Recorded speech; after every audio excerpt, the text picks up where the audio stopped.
ગુજરાતમાં જેમ જેમ લોકસભાની ચૂંટણી નજીક આવી રહી છે તેમ તેમ રાજકીય ઉથલપાથલ દેખાઈ રહી છે। સૌરાષ્ટ્રના કદાવર નેતા અને માણાવદરના પૂર્વ ધારાસભ્ય અરવિંદ લાડાણીએ કોંગ્રેસ પક્ષમાંથી અને ધારાસભ્ય પદેથી રાજીનામું આપી દીધું હતું। આજે તેઓએ સી.આર. પાટીલના હસ્તે ખેસ ધારણ કર્યો છે।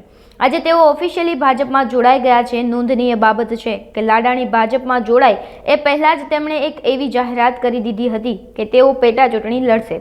અરવિંદ લાડાણી જૂનાગઢની માણાવદર બેઠક પર કોંગ્રેસના ધારાસભ્ય તરીકે ચૂંટાયા હતા। વર્ષ 2022માં તેમણે ભાજપના જવાહર ચાવડાને હરાવ્યા હતા। તેઓ 2019ની પેટા ચૂંટણીમાં જવાહર ચાવડા સામે હાર્યા હતા।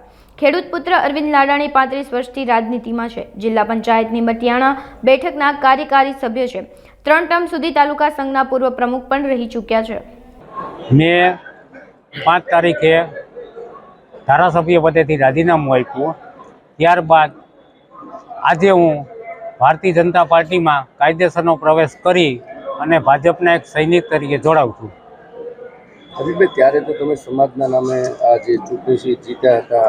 ના, સમાજના નામે નથી જીતો હું, મારા વિસ્તારના નામે। સમાજથી કોઈ ચૂંટણી જીતાતી નથી। એક સમાજ ક્યાંય ચૂંટણી જીતી ન શકીએ।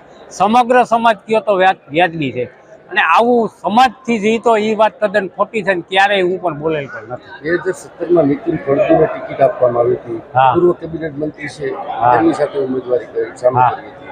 આજે બંને કેબિનેટ મંત્રી, પૂર્વ કેબિનેટ મંત્રી અને નીતિન ફળદુ સંગઠનથી નારાજ છે, કેવી અસર પડશે? જો આ તો લોકશાહી છે, લોકોને ઈચ્છા લાગે ત્યાં મત દેતા હોય।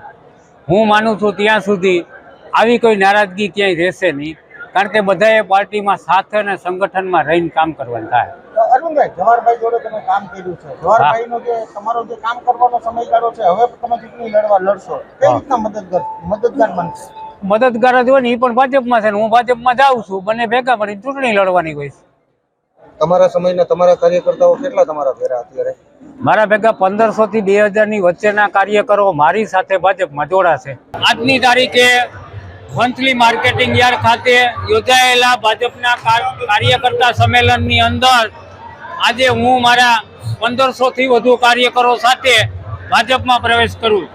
ખાસ કરીને જવાહરભાઈ ચાવડા તમારી સામે લઈને તમારી પ્રવેશ જે કાર્યક્રમ છે એમાં હાજરી નથી, શું કહેશો? એ બાબત કાંઈ આમાં ના હોય। જવાહરભાઈ ભાજપના કાર્યકર છે, હું પણ આજથી ભાજપનો કાર્યકર છું। સંજોગો વસાત ના આવી શક્યા હોય એટલે તમે લોકો આ જે વાત કરો એમાં હું તમારી સાથે સહમત નથી। તમે એવડો મોટો કાર્યક્રમ રાખ્યો, તમે માણાવદરના ધારાસભ્ય હતા, ભાજપનો ખેસ ધારણ કર્યો, જવાહરભાઈ પણ પૂર્વ કેબિનેટ મંત્રી, નારાજ છે એવું નથી લાગી રહ્યું? નહીં, મને બિલકુલ એવું લાગી નથી રહી ગયું। સંજોગો વસાત ના આવી શક્યા, મારી પાસે આવી કોઈ પણ વાત આવી નથી અને તમને કદાચ કોઈ વાત કરી હોય તો એ બિન ઉપજાઉ વાત।